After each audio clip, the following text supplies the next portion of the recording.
La prensa versus Donald Trump. Esto es Foro Interamericano. Le saluda Gonzalo Abarca.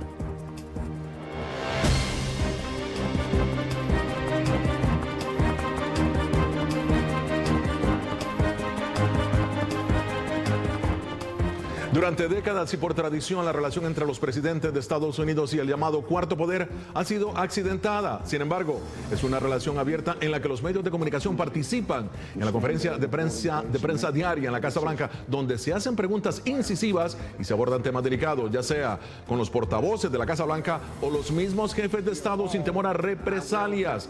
Pero las cosas parecerían estar cambiando y hoy por hoy, la relación de los medios de comunicación o los miembros de la administración Trump con el mismo presidente es, por decirlo menos, tormentosa. Rusia es una noticia falsa promulgada por la prensa falsa. It's all fake news. Son todas noticias falsas. Muchos medios, por su parte, señalan que si bien la Casa Blanca tiene derecho a sus propias opiniones, no tiene derecho a su propia realidad o a sus propios hechos. Pero el presidente Donald Trump parece opinar diferente. De hecho, a través de Twitter amenazó recientemente a los medios con suspender las ruedas de prensa. Tal vez lo mejor sería cancelar todas las futuras ruedas de prensa y entregar respuestas escritas por el bien de la precisión. Y pese a que la prensa aduce que lo único que hace es su trabajo, la Casa Blanca no lo ve de esa manera. Creo que está consternado de ver que venimos aquí y tratamos de hacer todo lo posible para proporcionarles a ustedes lo que el presidente está haciendo para mantener a esta nación segura y crear empleo. Sin embargo, lo que vemos una y otra vez es un intento por analizar cada palabra. Hoy en Foro Interamericano exploramos la relación del gobierno de Donald Trump con los medios de comunicación, al tiempo que la Universidad de Harvard publicó un estudio sobre la cobertura que la prensa ha dado al presidente Trump. Según este estudio, aquí lo tienen, la mayoría de los informes periodísticos y reportajes de prensa sobre el presidente desde que asumió el cargo tienen tintes negativos y parciales. ¿Qué hay detrás de todo esto? Lo estamos analizando con las personas que escriben las noticias, que son testigos de la historia. Con nosotros en los estudios, Cristina García, corresponsal de la agencia EFE en Washington, y desde Miami, Julio Schilling, editor, analista y escritor. El debate se inicia en solo minutos. Esto es Foro Interamericano de La Voz de América. 61 millones de seguidores en todo el continente. Ya regresamos.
De acuerdo a la Universidad de Harvard, el 80% de la prensa en Estados Unidos es desfavorable al presidente. Con Obama, el 59% de la prensa lo presentaba de manera favorable contra un 41%. Ahora miren ustedes, el expresidente Bush, 57% negativo contra el 43% positivo. Bueno, y Clinton, 60% de favorable, 40% favorable. Con nosotros aquí en los estudios de La Voz de América en Washington, Cristina García, corresponsal de la agencia EFE, y desde Miami, Julio Schilling, editor, analista y escritor. Empiezo contigo, Chris.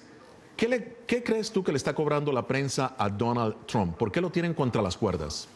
Bueno, con Donald Trump hay una necesidad de contrastar lo que dice porque, por ejemplo, los mensajes más importantes que está dando él desde su propia voz, no desde los portavoces, son a través de Twitter y solo tenemos algunas palabras y a veces la nota que hacemos es el tweet y después buscar mucho contexto, explicar por qué puede haber dicho esto, a qué se refiere, cuándo se ha pronunciado sobre esto, y esa necesidad de equilibrar lo que ha dicho no es tenerlo contra las cuerdas necesariamente, es hacer periodismo, porque solo decir lo que él comenta en un tuit a veces ni siquiera se puede entender lo que él comenta. Estás diciendo que prácticamente es culpa de él también que esta percepción negativa se esté expandiendo en todo el país. Bueno, cubrir esta Casa Blanca es mucho más difícil que cualquier otra Casa Blanca porque los mensajes no coinciden. La otra Casa Blanca, por ejemplo, la anterior, tenía una manera de comunicar muy pulida, muy profesional. Los mensajes del presidente coincidían con los mensajes del equipo. Ahora tenemos un portavoz que dice una cosa en un programa, después en el briefing se dice otra cosa. Ha habido muchas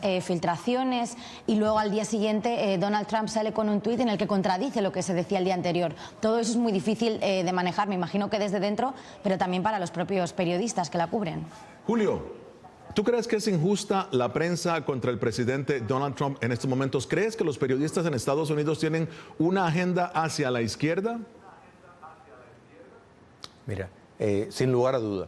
El problema es que el balance entre el periodismo y el activismo se ha tildeado mucho más a favor de un activismo, o sea, la prensa, particularmente la prensa que en su mayoría pues tiene una inclinación hacia la izquierda, está en una agenda de activismo político impresionante. Y el escrutinio, y ahí es donde vemos el ejercicio de este activismo, el escrutinio es mucho, mucho mayor y desproporcional con el presidente Donald Trump en comparación, por ejemplo, con el presidente Barack Obama. Entonces, que no quede duda que es importante el papel que juega la prensa, aunque en algunos casos y momentos parece una prensa amarilla, es preferir una prensa amarilla a que no exista una prensa libre, hay que estar claro en eso. Muy bien. Chris, ¿cuál es en este momento el mayor desafío? Tú como corresponsal de la agencia EFE, ¿cuál es el mayor desafío que enfrentas al tratar de dar una información balanceada desde Washington? Bueno, creo que uno de los cambios y uno de los desafíos es que en este momento, como prensa internacional, nosotros siempre, tradicionalmente, hemos dependido mucho de los grandes medios de aquí, porque hay un nivel de acceso al que solo puedes tener si tienes, como el Washington Post, tantos periodistas cubriendo el día a día, conociendo a funcionarios, estando realmente dentro. Entonces nosotros tenemos que estar muy pendientes de estas informaciones que sacan grandes medios como el Post, como el New York Times, como la CNN, que son medios prestigiosos, pero ahora tenemos un presidente que está diciendo que lo que dicen esos medios no es verdad. Entonces nosotros tenemos que hacer, ¿no?, un ejercicio entre contar, bueno, esto es una exclusiva que ha sacado este medio, pero sobre esto la Casa Blanca ha dicho que esto es cierto, esto no. Entonces es un trabajo de mucha precisión en el que al final pues terminamos contando un poco todas las versiones de la historia, pero no tenemos el acceso para decir esto pasó. Por supuesto, eso ningún medio internacional puede tener ese acceso ahora mismo. Ahora, Julio, ¿por qué crees tú que la prensa ataca más a los republicanos, como lo hemos visto en el gráfico de la Universidad de Harvard? ¿Cuál es la luna de miel, como muchos le dicen, que tienen los medios de comunicación con los demócratas y no con los republicanos, ese divorcio con los republicanos?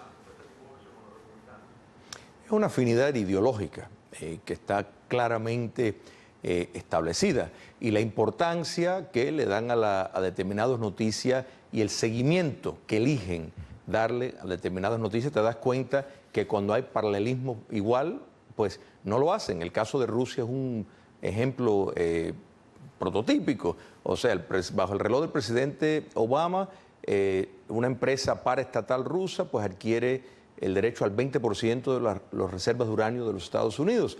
Bill Clinton ganó, siendo su esposa ministro de Estado, 10 veces lo que ganó el Michael Flynn, y sin embargo la prensa no le da seguimiento. La ministra de Justicia del presidente Obama se reúne por 45 minutos en privado con el esposo de la ministra de Estado días antes de que el FBI emita una decisión de que si recomendar cargos criminales o no, y la prensa no le da seguimiento. En este caso, pues el presidente Trump, si saluda de una forma rara, pues van a decir que tiene un problema en el brazo, si eso afecta a la mente. O sea, estamos viendo un doble estándar extraordinario. Interesante. Bueno, esto es una batalla de titanes, la Casa Blanca versus la prensa. ¿Y cómo lograr el balance al informar en Estados Unidos? Esto es Foro Interamericano de La Voz de América. Ya regresamos.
¿Quién habla de Donald Trump? Según Harvard, 61% él mismo habla de su presidencia.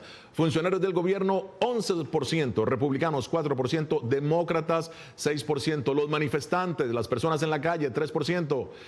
Esta es La Voz de América, con nosotros aquí en los estudios en Washington. Cristina García, corresponsal de la agencia EFE, y desde Miami, Julio Schilling, editor, analista y escritor. Cris, ¿tú crees que el público en Latinoamérica es más susceptible a las historias que pintan a Donald Trump de manera negativa que de manera positiva? ¿Cómo lo ves tú que eres la corresponsal de EFE? Creo que tanto en Latinoamérica como en España, si vamos a hablar que también es, ¿no?, nuestro público en español, desde la campaña, ¿no?, hay una narrativa sobre Donald Trump en general de que es un personaje, ¿no? Al final, muchas de las cosas muy graves que se dijeron en la campaña se terminaron frivolizando porque había estas bromas, había los memes, cosas que son no puramente periodísticas, pero que nacen a partir de las noticias. Entonces parece como que Donald Trump es este personaje, ¿no?, que ya hay esta narrativa de que dice barbaridades, ¿no? Hay estas memes de ¿qué ha hecho hoy Donald Trump? Y no sé si todo eso realmente pareciera que ayuda a la crítica o que al final es... La gente oye tantas noticias, esto me lo comentaba una amiga mexicana recientemente, que lee tantas noticias negativas que ya no quiere leer ninguna. Entonces también a lo mejor habría que... creo que este momento es para replantearse cómo informar y si es necesario dar tantas noticias o contar las historias más completas, porque ahora mismo yo creo que para un lector que tiene otro trabajo, no como los periodistas que nos pasamos en esto todo el día, es muy difícil seguir el ritmo de, por ejemplo, toda la información sobre Rusia. O sea, cada 4 horas hay algo nuevo que ya en sí mismo sería una noticia que duraría 2 semanas, pero ahora nos dura 3 horas, porque luego viene algo más grande. Entonces yo creo que hay que hacer un esfuerzo de explicar realmente lo que pasa y por qué es importante. Claro. Ahora, Julio, como escritor, como analista, ¿puedes defender los tweets del presidente Trump? ¿Tú crees que es conveniente esta comunicación unidireccional de la Casa Blanca con los medios de comunicación con el mundo? Mira, en lo personal, no creo que sería lo más indicado porque, sin lugar a duda, con los medios de comunicación, eso ha sido uno de los puntos de crítica por su manera abierta, por su estilo de pronunciamiento. Sin embargo, con sus seguidores ha tenido mucho éxito, no solo Twitter. Los anuncios durante la campaña en Facebook, por ejemplo, que algunos le llaman el presidente Facebook, porque fue uno de los candidatos que más anuncios puso en Facebook y a través de Google. Entonces, el presidente sigue buscando esa conexión directa con la sociedad estadounidense. Y concuerdo que la impresión que hay en América Latina y en Europa, lamentablemente, es desfavorable, pero eso es porque la prensa ha pasado a, de nuevo, desproporcionalmente, en vez de reportar lo que ocurre, es guiar la opinión pública, o sea, provocar una imagen, un seguimiento que quieren dar a un activismo que consideran que es un rol que le corresponde bajo esta administración más que ninguna otra. ¿Sabes, Chris? Estamos hablando precisamente del tema de Rusia y hay algo interesante. Está la actividad terrorista en Londres, precisamente. Pero la prensa, y eso también es una pregunta para ti, Julio, la prensa está más enfocada en el tema de Rusia, en lo que llaman el Russiagate, más enfocada en ese tema que en precisamente los ataques terroristas en Londres. ¿Cómo ves tú esa relación entonces? ¿Es un ejemplo de que la prensa está tratando de buscar, de destruir la presidencia de Donald Trump o no? Para mí eso, como corresponsal extranjera y también que he vivido en otros países, creo que, por ejemplo, yo cuando veo aquí, sobre todo televisión estadounidense, a veces pienso que no importa suficiente el mundo, que lo que pasa en Estados Unidos para Estados Unidos es muy importante. El año pasado un ejemplo fue el terremoto en Ecuador. Eso fue terrible, es una noticia de alcance y si quieres muy televisiva, porque claro, es una noticia catástrofe, terrible. Y en Ecuador, que es un país que está aquí, no es que está... No, está aquí al lado. Y hay tantos ecuatorianos viviendo aquí y tanta conexión entre los dos países y no se hacía, no se le atendió esa noticia. Y por ejemplo con el atentado en Manchester, creo que durante un rato yo estaba mirando a la CNI y digo, pero ¿por qué? Si ya lo saben, ya están todas las alertas, había las alertas del Post, del New York Times, y al final creo que si hubiera pasado aquí estaríamos todo el tiempo hablando de ese atentado y ha pasado en Londres. No imaginemos lo que pasa cuando son atentados en países a los que se presta menos atención. O sea que yo no lo relacionaría directamente con Donald Trump, porque si Donald Trump hubiera hecho un tuit muy polémico sobre Manchester estaríamos hablando de eso. ¿Qué te parece a ti, Julio? Mira, sin lugar a duda, Gonzalo, has dado en la llaga, porque esto es un caso prototípico. El presidente acaba de atravesar lo que es un viaje paradigmático. Correcto. En el sentido de que le está diciendo al mundo islam, principalmente suní, tremendas verdades sobre el extremismo, el riesgo del fundamentalismo, del terrorismo. Se lo está diciendo en sus caras a muchos de estos regímenes que contienen elementos que han apoyado a estas corrientes. Después va a Israel, se reúne con el jefe de gobierno palestino, se reúne con el Papa Francisco.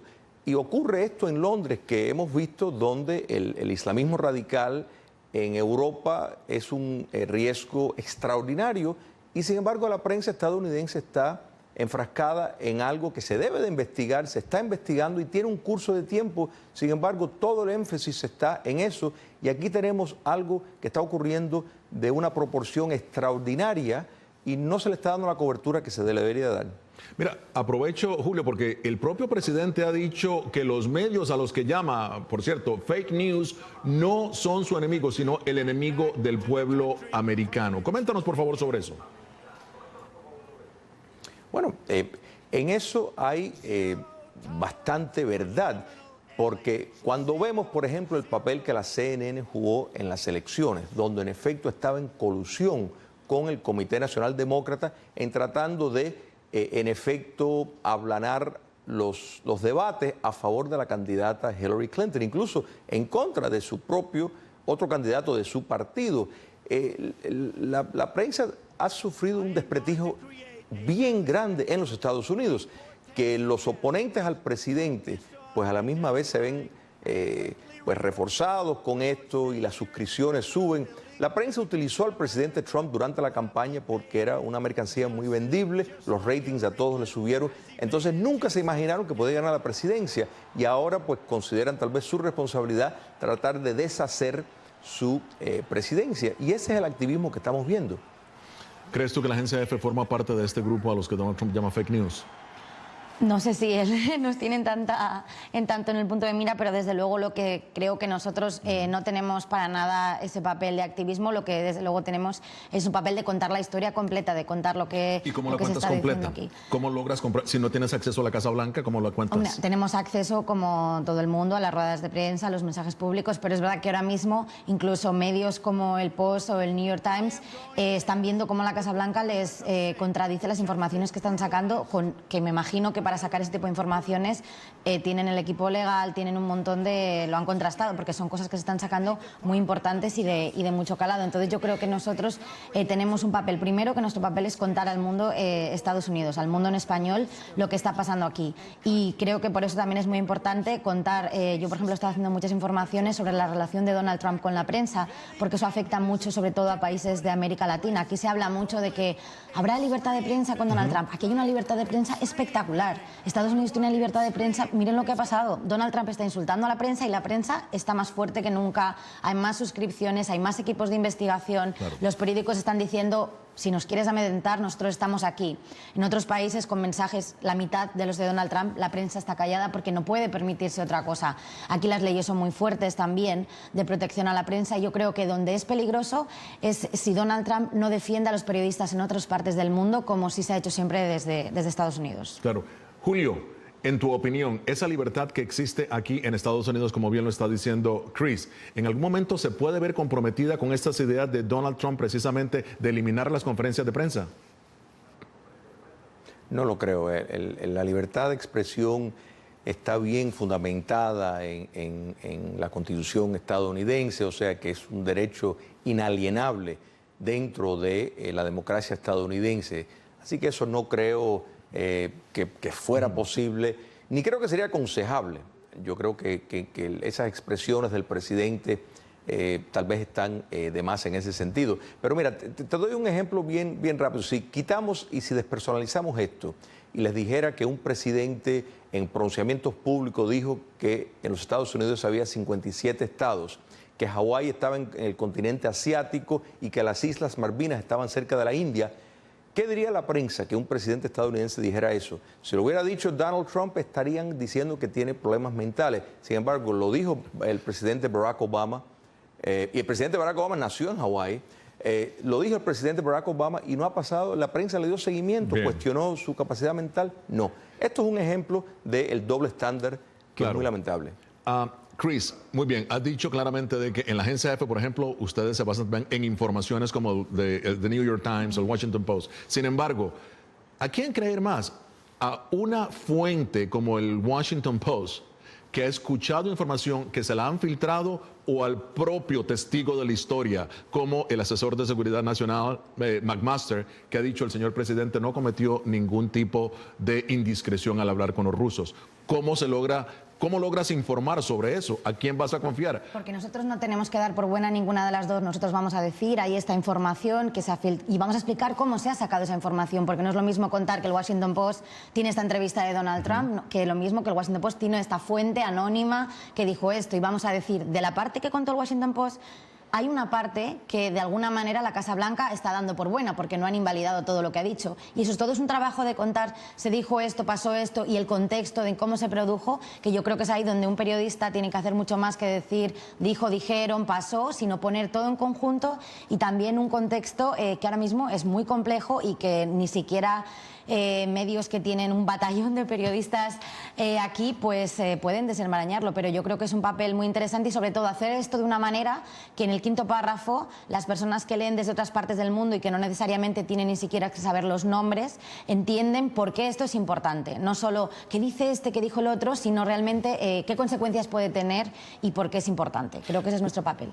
Julio, tus artículos que aparecen en los diarios aquí en Estados Unidos, en Miami también, ¿tú crees que de alguna razón los medios aceptan más los comentarios que tienden hacia la izquierda que hacia la derecha, los comentarios que tú haces?